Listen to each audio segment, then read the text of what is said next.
2월 8일 39일차 365 대화를 위한 성경 통독 시간입니다. 오늘 읽으실 말씀은 민수기 8장에서 10장까지고 깊이 묵상하실 본문은 민수기 8장 1절에서 4절까지의 말씀입니다. 전체적인 개요를 말씀을 드립니다. 8장 1에서 4절은 등잔대와 관련된 규례로 순금 한 달란트로 제작되어 등잔대의 빛이 등대 앞을 비추어 진설병을 향하도록 했습니다. 제사장의 활동을 원활히 하기 위한 것도 있고 또 그 빛은 생명의 떡이신 예수 그리스도를 상징하는 진설병을 비추어 어둠 속에서 진리의 빛을 비추시는 예수 그리스도의 사역을 보여줍니다. 8장 5에서 13절은 레위인의 취임 기념 제사를, 14에서 19절은 레위인을 구별하는 근거와 목적을 선포한 것이고 20에서 22절은 여호와의 명령대로 속죄하고 정결하게 한 후에 성막 봉사를 시작한 것을, 23에서 26절은 25세 이상부터 50세까지 섬기고 그 이후에는 쉬면서 돕는 직무를 행하라는 규정을 말하고 있습니다. 9장은 출애굽 이후 광야에서 지키는 첫 번째 유월절 이야기와 부정하게 되어 유월절을 지키지 못했던 사람들에 대한 규정, 그리고 불기둥과 구름기둥을 따라 행진하고 진을 친 것을 요약해서 말하고 있습니다. 10장은 회중의 소집과 행군 지시를 위한 은나팔 신호 규정과 시내산에서 출발하여 바란 광야에 머무르기까지 이스라엘 지파의 행군 순서, 또 모세의 처남 호밥에게 동행할 것을 요청한 것과 이스라엘의 광야 행군길에 앞서간 언약궤의 인도와 모세의 기도에 대해서 기록하고 있습니다. 이제 예수 그리스도를 닮아가고자 하는 우리의 목표를 향한 여행을 위해서 질문하고 대답하는 시간을 갖습니다. 먼저 민수기 8장 16절, 그들의 이스라엘 자손 중에서 내게 온전히 드린 바 된지라. 이스라엘 자손 중 모든 초태생 곧 모든 처음 태어난 자 대신 내가 그들을 취하였나니.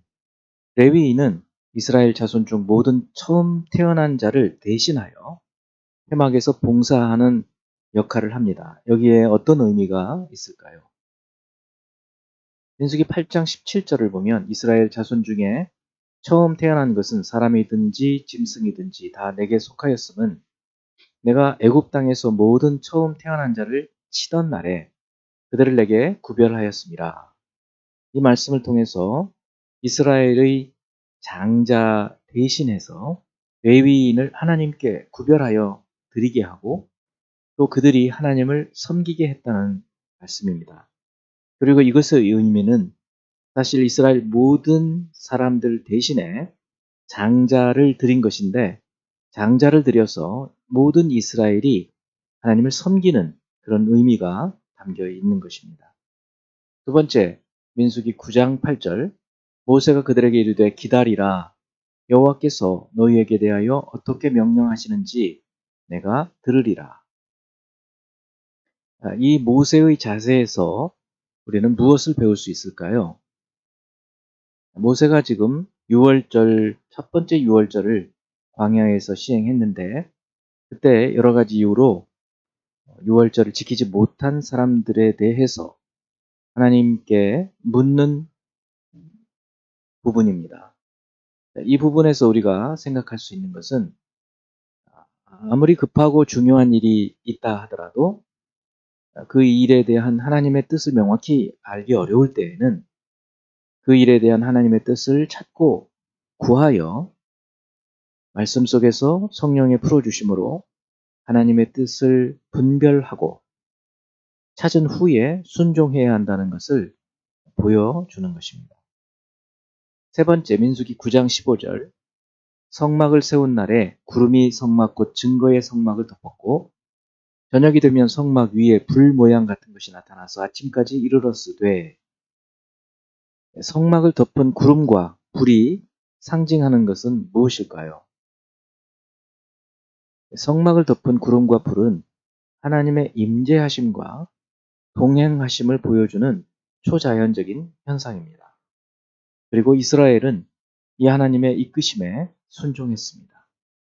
오늘날에도 하나님께서는 우리를 이처럼 성령과 말씀으로 이끄시고 인도해 주십니다. 네 번째, 민수기 10장 10절.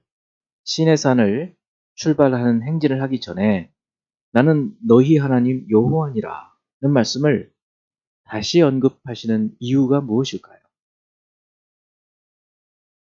여호와라는 이름은 출애굽기 3장 13, 14절을 볼 때 애굽에서 해방시키려고 모세를 불렀을 때 주신 말씀, 출애굽기 11장 4에서 8절에 애굽의 모든 장자를 죽이시고 하신 말씀이고, 또 14장 15에서 31절까지 홍해를 가르시고, 또 16장에서 만나와 메추라기로 백성을 먹이시고, 17장에서 바위를 쳐서 물이 솟아나게 할 때 하나님께서 이 말씀으로 나타나셨습니다. 즉 세상과 그 가운데 있는 모든 것을 존재하도록 하시고 언약을 지키시는 그 여호와라는 하나님께서 이제 이스라엘이 행진하게 될 때 함께 하신다는 약속, 그 약속을 주시는 의미가 있습니다.